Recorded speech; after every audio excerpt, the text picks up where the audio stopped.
right, here we are. We're doing the second part of the series. So basically, what we're doing is we're coming up with a checklist. We'll put the graphic at the end. What you should ask a contractor before you do a gutter job. You know, what are the most important things? So on the line again, we got our good friend Shannon, been in the industry for 30 plus years, and has a lot of great feedback. And so, first and foremost, what do you think's the most important question out of the gate to ask your gutter contractor that would come out, Shannon? Well, I would definitely put, we all know to ask if they're licensed, bonded, and insured. Sure. And that's easy to say you are. The real question to ask is if they have workers' compensation. If they don't have workers' compensation and the owner's not doing all the work, then what you have is guys out working on your house.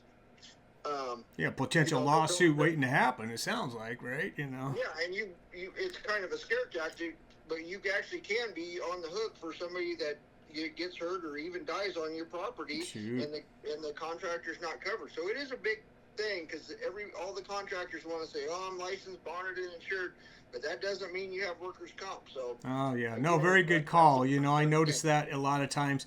Everybody wants to cut to a lot of other things. Like you said, And what I notice in our region is my phone starts ringing off the hook because obviously we manufacture a product and so they assume that we do. We don't. I don't install it. But I'm able to point people, but they all call at the same time, and so then they get frustrated. And one of the things I find is just getting communication with, and sometimes then that gets a point where they wait too long and get far out. So then people just kind of drop this checklist. Just because they're just happy to have somebody there. And I think it's to their detriment for sure. I would say before you start all this, try to do it in a time of the year that's not, right in the peak season if you can. Any kind of foresight will go a long ways because then you have the opportunity to vet everybody accordingly and get all these things that we're going to talk about the way you want it. If you wait till the last minute, or a big storm and you're just super desperate because you're having all these issues, it makes it a lot more challenging to do so. Because when it's busy, right? Absolutely, and you're probably going to get a better price this time of year when everybody's not so busy. Sure. Yeah, no, right now we're kind of wintertime slow, trying to get some content out, and so very, very true. Okay, so we've kind of jumped that hurdle. Let's say we got the right guy as far as that goes. What do you think the next thing would be? I mean, AI comes up with a handful of lists. They just glean from a couple different sites.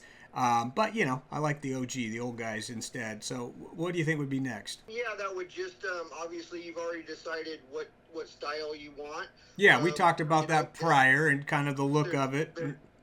There's some quality stuff that you want to ask your guys if they're going to run continuous gutters. Are they going to come out? Are they going to use strip miters?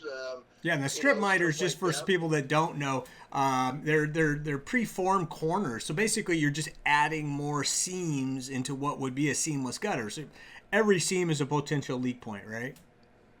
Absolutely, and it just looks terrible too. So it's kind of the difference of your pros and joes. If you start seeing those strip miters, it's questionable. Yeah, probably somebody that just decided to do it as a side hustle and try to glean from when the pickings are good. Okay, and so then obviously for me, I would say, just because we've talked about this in the past, ensuring the quality of how they're going to install it. Say, look, you are going to slope this to drain, right? We've chose the guy. We do our own corners, but you're going to slope this to drain. And then drop cup size, that basically the hole, right, where the downspout goes. We talked about how in the past 1/4 inch can be almost double the volume. It's crazy how that. So is there a specific, just say, hey, X or bigger for most of the downspout cups or what? The size does matter a lot. And so one thing we started doing on our fascia gutter was, putting the largest drop cup you can in there, which is about a 2 3/8 drop cup. Oh, wow. Which is a little oversized for you touched point on the plain square cut, the downspout thing. And so,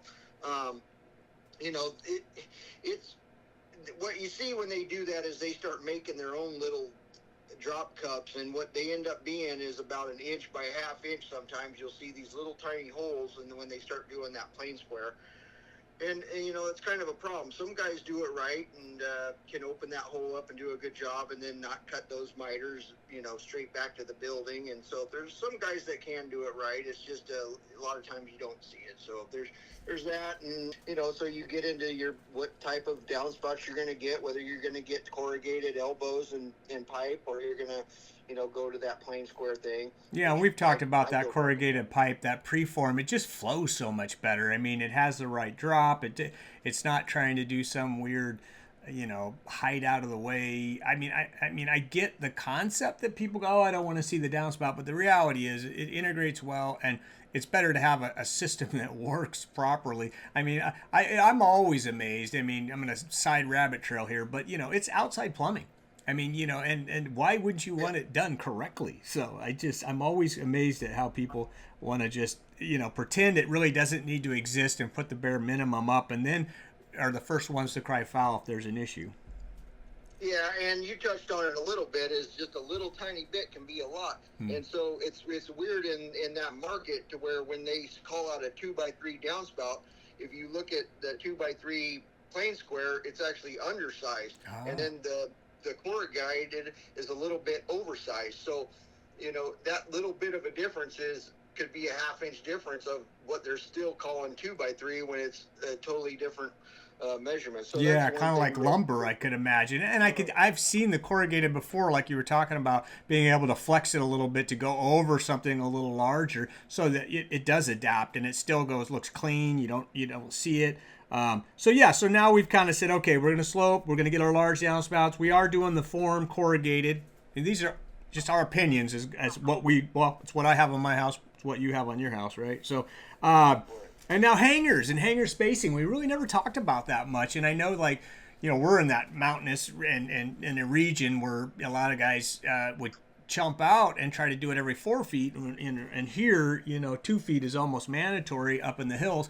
But down in the city or something where it's not as bad, people kind of jump around in it. And then there's a big variation now with these hidden hangers and stuff. Some are okay, some are good, and even the screw that goes into it. So all three of those things, what do you think we should be looking for? Absolutely. I mean, it's just like anything. You can get these knockoff brackets that have the cheesy screw, and they're not built very well, and then you can get one that's 3 times the cost with a nice anchor bolt that goes through and holds the gutter nice. And I won't get into naming products, but there's one that is significantly better than the others. And sure. And then so you want to just make sure what bracket they're using, and if you're going to do the bracketry and not the old spike and ferrule, right? And so in snow country, you'll probably want to go to more of a spike and ferrule. We actually started using a screw and ferrule on our snow country stuff. But, well, I mean, and it's a little bit of a side note though for here, because I mean we're rare. I mean, rest of the country, the snow is so light in comparison. We do have that Cascade concrete, which is just that wet, heavy block snow, and so it is a little bit of a disclaimer. I mean, we are in a region, like you say, that it's some of the worst of the worst. The Pacific Northwest is great for many reasons, but it's great in creating a problem for gutters and gutter systems. But yeah, no, I remember you were showing me some of that, and it was holding on well. So what do you think the difference then would be material-wise, aluminum and steel? I mean, aluminum's the trend, right? No rust. Yeah, I'll jump back on that spacing too, because it is a big deal. Okay. So I mean, what I've done is either, if there is no fascia board, then I would go every single tail, which is at 2 feet. The manufacturers have their own specs on you can spread them out a little farther and this and that. I've always practiced just 2 feet is 2 feet. That's the way the rafter tails were meant to be centered, and it just seems right to me to fasten that much. So like I said, it could be a big difference between a not so great a bracket spread to 3 to 4 feet with a better bracket on 2 foot centers is night and day. So yeah, that could be the difference of the life of it, I imagine, right? Oh, absolutely. I mean, you're not even talking about the same product at that point. So, sure. When you start, is this guy higher or lower? Does it justify the means of what he's using? Is he is he going to do that proper job? Or Right. That equation, it was always funny to me because I'll get a phone call and they'll say, "Oh, hey, how much per foot?" And I'm like, "Wow, do you realize? I mean, no offense, I don't install it, but let me just tell you the variables between corners, heights." Again, all the things we just talked about. I mean, it's the good is never cheap and cheap is never good theory. I mean, it's great to be economical. It's great to be cost effective, but the reality is you want a good product, especially when it's doing something like what it's supposed to be doing for you. Absolutely. One thing I used to say was one of my mottos was, there's nothing else that works harder on your house besides your toilet. It really is true. They just, so you might as well just do them right because they're always going to be working, and you want the best product as you can. 100%. Well, you look at, I mean, again, old AI, but you pull up home maintenance, and the number one thing across the board is gutters. So, that's why we're doing this, just to try to help people make good decisions down the road. So, again, let's bring up the aluminum versus steel. A lot of areas may not have steel. It's just, the U.S. is different. Aluminum, the no rust factor, it's a little bit of a misnomer. I mean, we get down by the coastal areas, and aluminum does have a challenge with that super salty air. But in theory, it's less deterrent as far as rust. But strength-wise, there's a big difference, right, between aluminum and steel. So what's your thoughts on those? So you got your pros and cons on both.